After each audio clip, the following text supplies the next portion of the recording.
নমস্কার বন্ধুরা, গল্পের হাটে আপনাদের সকলকে স্বাগত জানাই। বন্ধুরা, গল্পের হাটে আমার আজকের নিবেদন বিভূতিভূষণ বন্দ্যোপাধ্যায়ের রচিত গল্প বংশলতিকার সন্ধানে। গল্পটি শুনে ভালো লাগলে অবশ্যই ভিডিওটি লাইক, কমেন্ট, শেয়ার আর আমার চ্যানেলটিকে সাবস্ক্রাইব করে দেবেন। তাহলে চলুন বন্ধুরা, গল্পটি শুরু করা যাক। গল্প পাঠে আমি বৈশালী, আর আপনারা শুনছেন আজকের গল্প বংশলতিকার সন্ধানে। সন্ধ্যার কিছু আগে নীরেন ট্রেন হইতে নামিল। তাহার জানা ছিল না এমন একটা ছোট্ট স্টেশন তাদের দেশের। কখনো সে বাংলাদেশে আসে নাই, ইতিপূর্বে এক কলিকাতা ছাড়া। নীরেনের দাদামশাই রায়বাহাদুর শ্যামাচরণ গাঙ্গুলি তাহাকে বলিয়া দিয়াছিলেন, বাংলাদেশের পল্লীগ্রামে গিয়া সে যেন জল না ফুটাইয়া খায় না, মশারি ছাড়া শোয় না, নদীর জলে না স্নান করিয়া তোলা জলে স্নান করে। নীরেনের স্বাস্থ্যটি বেশ চমৎকার। ডাম্বেল মুগুর ভাজিয়া শরীরটাকে সে শক্ত করিয়া তুলিয়াছে। বড় লোকের দৌহিত্র, অভাব অনটন কাহাকে বলে জানি না। মনে নীরেনের বিপুল উৎসাহ, চোখের স্বপ্ন এখনো কাঁচা সবুজ। একটা লোক প্ল্যাটফর্মের প্রান্তে দাঁড়াইয়া প্ল্যাটফর্মে সাজানো দুর্বা ঘাসের ওপর গরু ছাড়িয়া দিয়া গরুর দড়ি হাতে দাঁড়াইয়াছিল। নীরেনের আহ্বানে সে নিকটে আসিল। নীরেন বলিল, রামচন্দ্রপুর কত দূর জানো? লোকটি বলিল, কেন জানবো না, মোটরি রামচন্দ্রপুর তো। এখান থেকে ঝাড়া 3 কোষ পথ। 3 কোষ? হ্যাঁ বাবু, কনে যাবেন সেখানে? বাড়ুজ্জে বাড়ি। তা যান বাবু এই পথ দিয়ে। নীরেনের কাছে এসব একেবারেই নতুন। এই আসন্ন সন্ধ্যায় মাঠের মধ্যের পথ দিয়া সে যাইবে 3 ক্রোশ দূরের গ্রামটিতে। ওই মাঠের মধ্যে কত মাটির ঘরে ভর্তি পাড়া গাঁয়ের পাশ কাটাইয়া তাহাকে যাইতে হইবে। মাত্র 26 বৎসর বয়স যার, দুনিয়া তার পায়ের তলায়। সে অস্ট্রেলিয়ার মরুভূমিতে স্বর্ণখনির সন্ধানে বাহির হইতে পারে। সে উত্তর মেরু অভিযানে 1 ঘন্টার নোটিশে যোগ দিতে পারে, মাত্র একটা ছোট সুটকেসের মধ্যে টুথব্রাশ আর তোয়ালে পুড়িয়া। চৈত্র মাস। স্টেশনের পিছনে মাঠের ধারে বড় একটা নিম গাছ। ফুটন্ত নিম ফুলের ফুরফুরে সুবাস বাতাসে। নিম গাছ অবশ্য তাদের আলিগড়েও আছে, কিন্তু এমন রহস্যময়ী অজানা সন্ধ্যা মাঠের প্রান্তে তাহার জীবনে কটা নামিয়াছে নীরেন জানে। যদিও সে দিল্লি ও আলিগড়ে মানুষ, একবার কানপুরে আসিয়া ভাবিয়াছিল প্রায় বাংলাদেশের কাছে আসিয়া পড়িয়াছে বুঝি। পাঞ্জাবের অসম জল হাওয়ায় তার শরীর গড়িয়া উঠিয়াছে। হয় ভীষণ শীত, নয়তো দুর্দান্ত গরম। 132 ডিগ্রি উত্তাপের হাওয়া গা হাত পা পুড়াইয়া বহিতেছে। সেখানে গ্রীষ্মের দুপুরে বসিয়া বসিয়া বাদশাহী তয়খানা ও সুন্দরী ইরানীদের স্বপ্নলুর আগুনে ঝলসাইয়া যায়। নীরেন মাঠের মাঝখানে পথ বাহিয়া হনহন করিয়া হাঁটিয়া চলিল। দূর মাঠের প্রান্তে চাঁদ উঠিতেছে। নিশ্চয়ই আজ পূর্ণিমা, নতুবা সন্ধ্যার পরে চাঁদ উঠিবে কেন? 2খানা গ্রাম পথে পড়ে।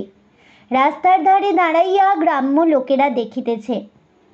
একজন বলিল, কনে যাবা? রামচন্দ্রপুর। বাড়ি কনে? কলকাতা। কলকাতা বলাই সহজ, কারণ আলিগড় বলিলে ইহারা কিছুই বুঝিবে না। কিছু দূর গিয়া আরেকটি ক্ষুদ্র পল্লী। নীরেন্দ্র নাম জিজ্ঞাসা করিল। রাস্তার ধারেই একটা পুরানো কোঠা বাড়ি। গোটা 2 নারিকেল গাছ, 2টি বড় ধানের গোলা নারিকেল গাছটির তলায়। 5-6 জন লোক গোলার কাছে উঠানে বসিয়া তামাক খাইতে খাইতে কথাবার্তা বলিতেছে। নীরেনকে দেখিয়া বলিল, বাড়ি কোথায়? কলকাতায়। এদিকে যাওয়া হবে? রামচন্দ্রপুর। তাহারা পরস্পর চাওয়াচাওয়ি করিয়া বলিল, এই রাত্রিরে সেখানে যাতে পারবেন না। নীরেন বলিল, কেন? 3 কোষ পথ এখান থেকে, তাছাড়া গরমকাল, মাঠের পথ, সাপ খোপের ভয়। কার বাড়ি যাবা রামচন্দ্রপুরে? বাড়ুজ্জে বাড়ি। কোন বাড়ুজ্জে বাড়ি? সে গাঁয়ে ব্রাহ্মণ তো নেই। এক বুড়ি আছে না? আছেন বটে, এক মা ঠাকুরন, ও বাউড়ের ধারে গোলাবাড়িতে থাকেন। তা তিনি আবার মাঝে মাঝে তার জামাইয়ের বাড়ি যান কি না, দেখুন আছেন কি না।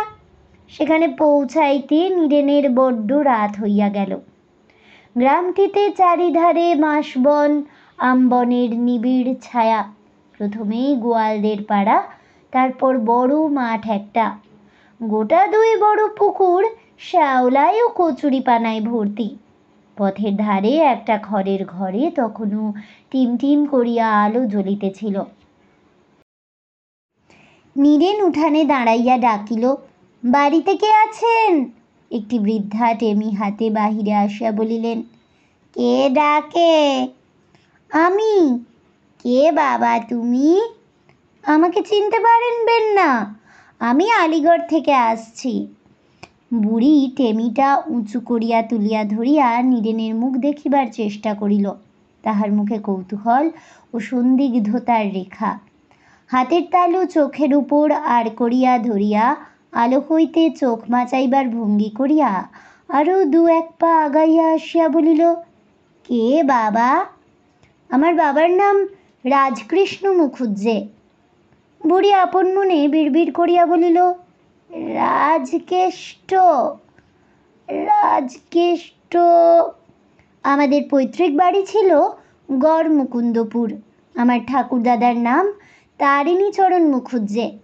আমার মায়ের বাড়ি ছিল সামতাবেড়ে, মায়ের নাম ছিল অমিয়বালা।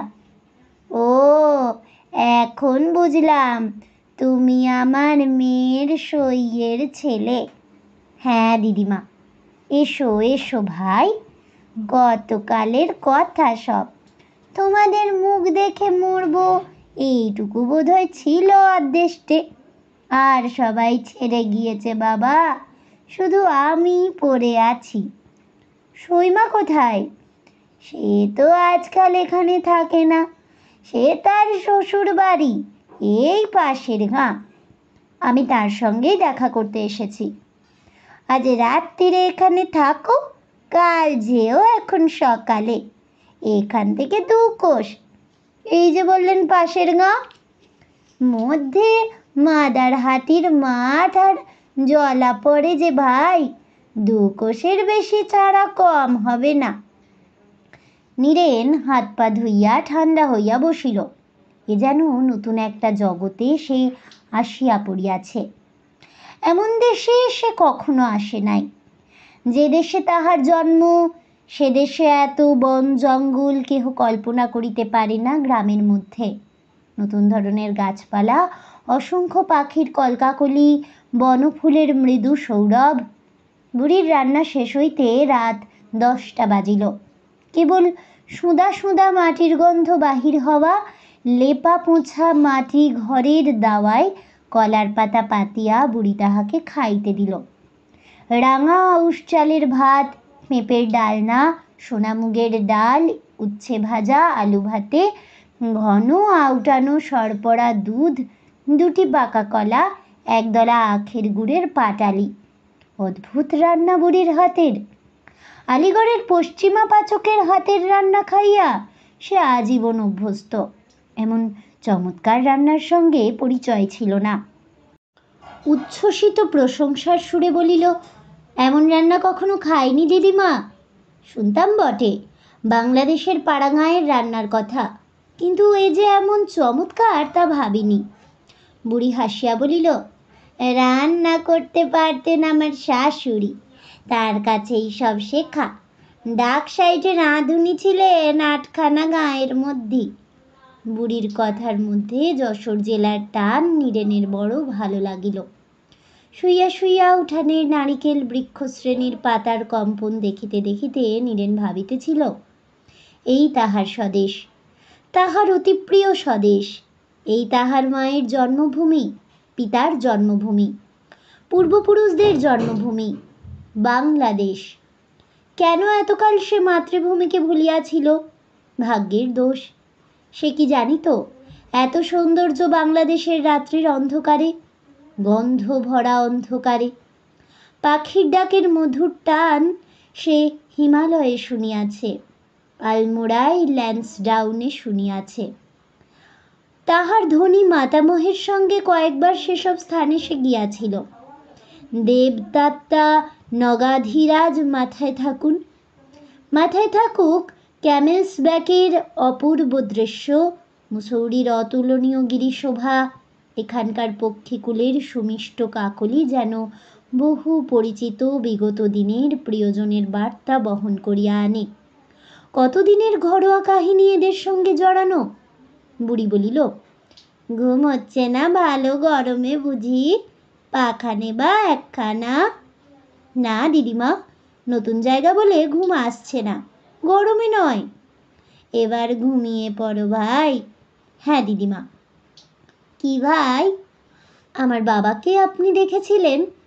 না ভাই, আমার কোথাও যাতায়াত ছিল না, শুনেছি তার কথা, দেখিনি কখনো। তোমাদের গাঁ ছিল তো?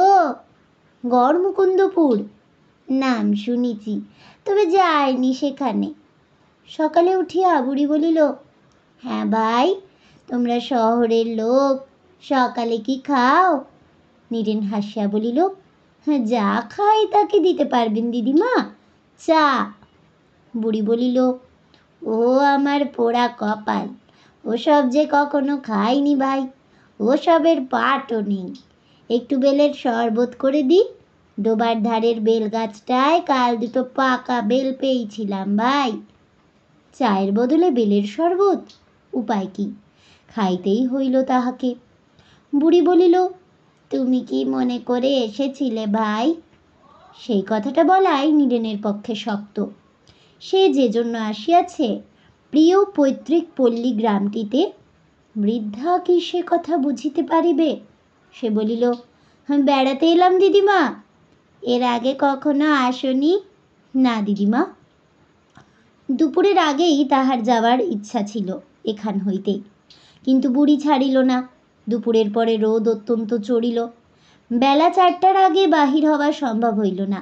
যাইবার সময় বুড়ি তাহার মাথায় হাত দিয়া আশীর্বাদ করিল, এসো এসো ভাই, তোমার সইমার সঙ্গে দেখাশুনো করে আবার এখানে আসবে কিন্তু, ভুলে যেও না ভাই। আচ্ছা ভাই। আধ ঘন্টার মধ্যে নীরেন আসিয়া মাদারহাটির মাঠ ও জলার মধ্যে পড়িল। প্রকাণ্ড বিল, পদ্মফুল ফুটিয়া থই থই করিতেছে। পদ্মের পাতার ভিড়ে জল দেখা যায় না। একদিকে একটি অন্তরীপ মতন স্থানে অনেকগুলি বড় বড় গাছ। নীরেনের ইচ্ছা হইল ওই গাছগুলির তলায় সে কিছুক্ষণ বসিয়া বিশ্রাম করে। এই সুন্দর জলাভূমি যেন কাশ্মীরের ডাল বা উলার হ্রদের মতো শোভাময়। কিন্তু এসব স্থানে টুরিস্ট ব্যবসায়ীদের ঢাক পিটানোর শব্দ নাই, সুতরাং এমন সুন্দর একটি সৌন্দর্যময় স্থানে কখনো কেহ আসে না। সৈমাদের গ্রামটিতে জঙ্গল তত নাই। ব্রাহ্মণপাড়ায় অনেকগুলি কোঠা বাড়ি, প্রায় সব চাষি গৃহস্থ। বড় বড় গোলা উঠানে গোয়াল ভর্তি গরু। একজনের উঠানে দোতলা বাড়ি তৈয়ারি হইতেছে। উঠানের বাতাবি লেবু গাছের তলায় মজুরেরা দুমদাম শব্দে সুরকি ভাঙিতেছে। নীরেন সেখানে দাঁড়াইয়া জিজ্ঞাসা করিল, চক্কর্তীদের বাড়ি যাব কোন দিকে? একজন বলিল, কোন চক্কর্তী? অনেক চক্কর্তী আছে এ গাঁয়ে। ভুবনমোহন চক্কর্তী। সেও পাড়ায়, ওই তেঁতুল গাছের পাশের রাস্তা দিয়ে যান। আধ ঘন্টা পরে সে সৈমাকে প্রণাম করিয়া তাহার প্রদত্ত পিঁড়িতে বসিয়া কথাবার্তা বলিতেছিল। নীরেন দেখিল তাহার সৈমার বয়স খুব বেশি নয়। মাথার চুল এখনো একগাছি পাকে নাই, রং বেশ ফর্সা, দোহারা চেহারা। একসময়ে যে ইনি সুন্দরী ছিলেন এখনো দেখলে বোঝা যায়। সৈমা চোখের জল ফেলিলেন, অনেক আশীর্বাদ করিলেন, পাকা বেলের শরবত, মুগের ডাল ভিজানো ও আখের গুড় খাইতে দিলেন। সৈমাকে পাইয়া নীরেন যেন হারানো মায়ের সান্নিধ্য বহুদিন পরে অনুভব করিল। সে সৈমাকে কখনো দেখে নাই এর আগে। সৈমা কিন্তু তাহাকে দেখিয়াছিলেন, সে যখন 2 বৎসরের খোকা তখন। প্রৌঢ়া মহিলার বহু পুরানো দিনের শোকস্মৃতি উথলাইয়া উঠিল আজ তাহাকে পাইয়া। এমন কত লোকের নাম করিতে লাগিলেন, যাহাদের কথা মায়ের মুখে আলিগড়ে নীরেন শুনিত বাল্যকালে। কত বাল্যস্মৃতি জাগানো নামাবলী। দেশের ঘরের সব লোকের নাম। বাঁচিয়া আছে কেউ কেউ এখনো, তবে বেশিরভাগই মারা গিয়াছে।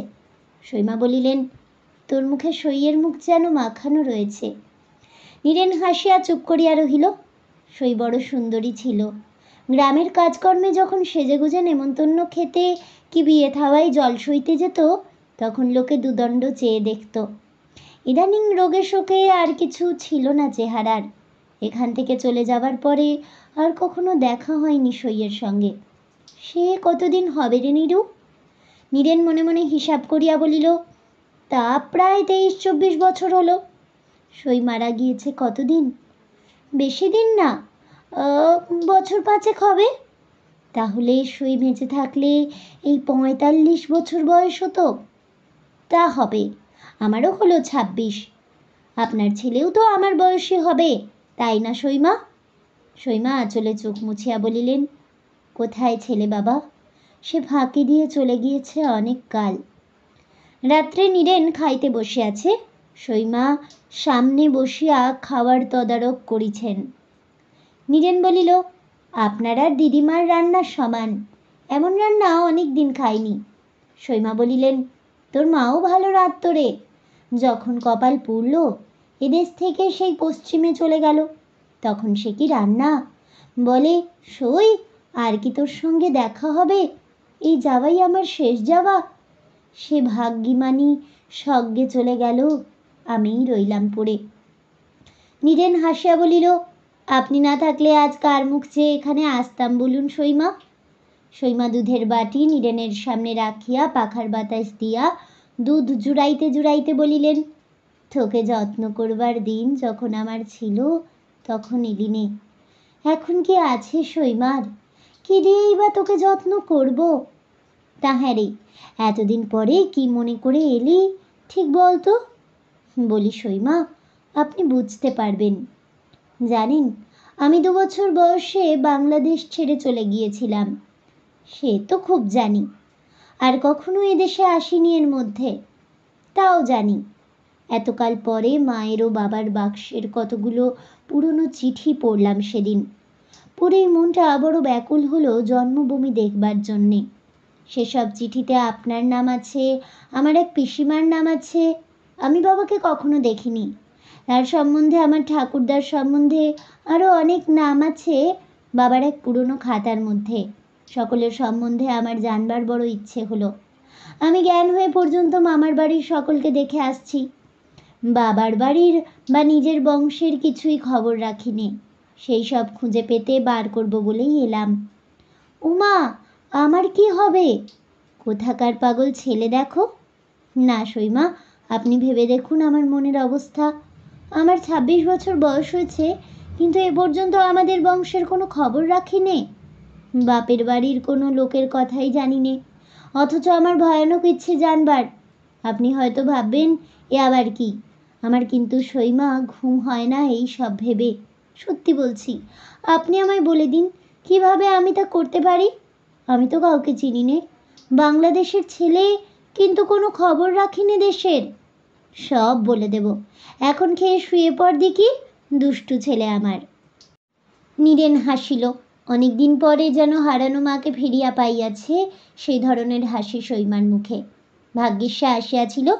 শ্যামল বাংলা মা যেন সৈমার মূর্তিতে তাহাকে সাদরে অভ্যর্থনা জানাইতেছেন। চৈত্র মাসের রাত্রি। হুহু দক্ষিণা হাওয়া খোলা জানালা দিয়া বহিতেছে। কি একটা ফুলের তীব্র সুবাস বাতাসে। নীরেন বাংলাদেশের অনেক কিছু গাছপালা চেনে না, কিন্তু তাহার কি ভালো লাগে এসব পল্লী গ্রামের আগাছা জঙ্গল। আজ 2-3 দিন মাত্র ইহাদের সহিত পরিচয়, তবুও যেন মনে হয় কতদিনের নিবিড় ঘনিষ্ঠতায় তাহার শিরা উপশিরায় রক্তের সহিত আবদ্ধ ইহাদের প্রাণস্পন্দন। এসব বনস্পতির সহিত সেও একদিন তাহার প্রিয় জন্মভূমির এই মাটিতে জন্মিয়াছে। সে একখানা খাতা আনিয়াছে সঙ্গে। খাতাখানা তাহার পিতামহ গদাধর মুখোপাধ্যায়ের স্বহস্ত লিখিত। তাহাদের গ্রামের কত প্রাচীন দিনের তুচ্ছ গ্রাম্য ঘটনা ইহাতে কেন যে তাহার পিতামহ টুকিয়া রাখিয়াছিলেন তিনিই বলিতে পারিতেন। ক্ষুদ্র এক অখ্যাত পল্লীগ্রামের প্রাচীন ইতিহাসে কার কি ফল? অমন কত গ্রাম, কত অগুন্তি গ্রাম বাংলাদেশে। কে জানিতে চাহিতেছে তাহাদের ইতিহাস? গরজি বা কাহার? আজ রাত্রে আলোর সামনে বসিয়া খাতাখানা সে খুলিয়া দেখিল। সৈমা তাহার বিছানা নির্দেশ করিয়া দিয়া চলিয়া গিয়াছেন। ঘরে সে একা। মাটির ঘর, ছোট জানালা, কাঠের গড়াদ। জানালার বাহিরে একটা কি গাছে থোকা থোকা গাদা গাদা ফুল ঝুলিতেছে। কতক ফাটিয়া তাহাদের রাঙা রাঙা বিচি বাহির হইয়াছে। দিনমানে নীরেন লক্ষ্য করিয়াছিল। খাতায় খাতায় লেখা আছে 22শে চৈত্র 1272 সাল। এইটুকু পড়িয়াই নীরেন অবাক হইয়া যায়। কত কালের কথা! 1272 সালেও পৃথিবী এমনই সুন্দর ছিল, এমনি বসন্ত নামিত এ পাড়া গাঁয়ের বন বুকে, এমনি কোকিল ডাকিত রাত্রি দিনে। সে তখন ছিল কোথায়? কোন অতীত দিনের কাহিনী এসব? মনে পড়ে আলিগড়ে তাদের দোতলার পড়ার ঘরে বসিয়া এই ডায়েরির পুরাতন তারিখগুলো সে পড়িয়া বিস্মিত হইত। কিন্তু তাহার চেয়েও অনেক বেশি বিস্ময় রহস্যের অনুভূতি আজ তাহার মনে। তারপর লেখা আছে, আজ রামলোচন রায়ের প্রথম পক্ষের স্ত্রী উহাদের আমবাগানে হারাধন মুস্তফির সহিত ধরা পড়িলেন। ইহা লইয়া আজ জ্যাঠামশাইদের চণ্ডীমণ্ডপে সারাদিন ডামাডোল চলিতেছে। রামলোচনের স্ত্রী বলিয়াছেন তিনি নিন্দুষী, আমের গুটি ঝরে পড়িতেছে, তাহাই কুড়াইতে গিয়াছিলেন। হারাধন মুস্তফির কথা কিছুই জানেন না। আজ রামলোচন রায়ের স্ত্রীকে দেখিয়াছি, বয়স হইলেও চাহিয়া থাকিতে ইচ্ছা করে। খুব সুন্দরী, সোনা কুমোরের বউ ইহার কাছে দাঁড়াইতে পারে না। নীরেন এই ডায়েরিটুকু পড়িয়া কতবার মনে মনে হাসিয়াছে। পিতামহ গদাধর মুখুজ্জে বহুকাল সাধনোচিত ধামেই সম্ভবত প্রস্থান করিয়াছেন। নীরেনের মায়ের বিবাহ তখনও হয় নাই। সে পিতামহের কার্যের সমালোচনা করিতেছে না, তবুও মনে হয় এই কুম্ভকার বধূটির এইখানে উল্লেখ থাকার কারণ কি? বিশেষ করিয়া ঠাকুরদাদা ইহারই নাম করিলেন কেন? গ্রামের সুন্দরী শ্রেষ্ঠা বলিয়া? না।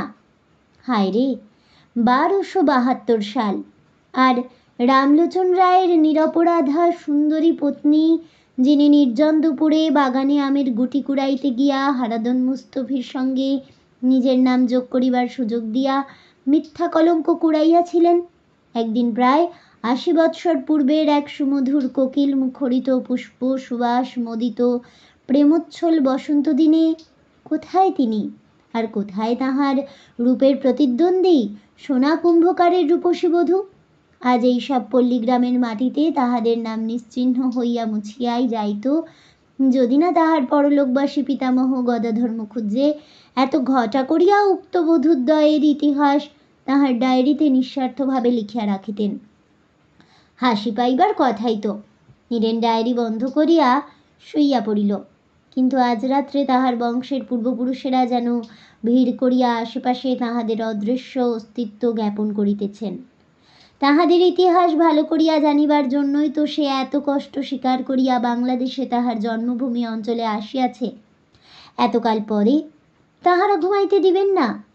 সকালে সৈমা ডাকিয়া ঘুম ভাঙাইলেন। ও নীরু, ওঠ বাবা, বেলা ঝাঁঝা করছে। নীরেন ধর্মর করিয়া বিছানার উপরে উঠিয়া বসিল। সৈমা বলিলেন, তোর আবার চা খাওয়ার অভ্যেস আছে তাই না? ছিল তো সৈমা, এখানে কি করি উপায় তাই ভাবছি। ভাবতে হবে না, এখানে না হলেও চলবে। তা কি হয় বাবা? দেখি, যার যা অভ্যেস। না সৈমা, কিন্তু চেষ্টা করতে হবে না, তাহলে আমি দুঃখিত হব। সৈমা কিছু না বলিয়া চলিয়া গেলেন। কিন্তু আধ ঘন্টা পরে এক পেয়ালা ধুমায়িত চা আনিয়া তাহার সামনে রাখিলেন এবং একটা বাটিতে এক বাটি মুড়ি রায়বাড়ি হইতে চা চাহিয়া আনিয়াছেন, সেখানে বাড়ি শুদ্ধ সবাই চা খায়। নীরেন চা পাইয়া মনে মনে খুশি হইল, মুখে বলিল, কেন বলুন তো এসব, পরের বাড়ি থেকে আনতে যাওয়া।